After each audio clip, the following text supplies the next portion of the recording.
Работа со локалните ловджи најмногу ни помогна да дознаеме многу информации за балканскиот рис, а и директно да го заштитиме, бидејќи самите тие локални ловджи не само што помагаа во мониторинг и во истражување на рисот, туку и ја ширеа веста дека е потребно да се има апекс предатор во нивните шуми, нивните екосистеми, за да има и нели здрав срндачки дивеч, например.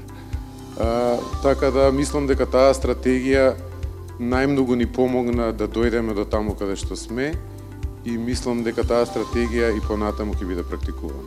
Ova naša borba je krenula negde od nas 5 ljudi koji smo, da kažem, smeli da se suprotstavimo i da kažemo ne.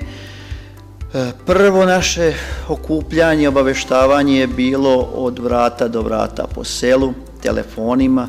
Napravili smo jedan zbor građana u selu, da kažemo to je prvi neki ozbiljni skup, oko 300-400 ljudi i posle toga kreće povezivanje sa drugim organizacijama,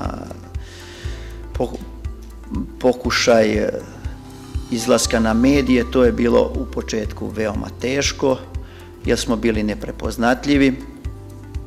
Najveće komunikacije smo ostvarivali preko društvenih mreža, znači preko Facebooka, preko Instagrama. Mi smo imali veoma veliku podršku i pažnju svih evropskih medija. Dolazilo je 7-8 ekipa iz Francuske, dolazio je engleski Guardian, dolazili su ljudi iz svih okolnih država, dolazili su ljudi iz Japana, dolazili su iz Rusije, iz Istanbula. A nažalost imamo 2 lokalna medija u gradu Loznice koji za 20 godina nijednom nisu došli u naše selo i nisu nijednom izneli našu problematiku. Ali opet nasuprot uzimaju velike honorare od kompanije da bi reklamirali sam projekat. To su zakupljeni prostori gde ne može niko da napiše ni primedbu, ni komentar što se tiče tih njihovih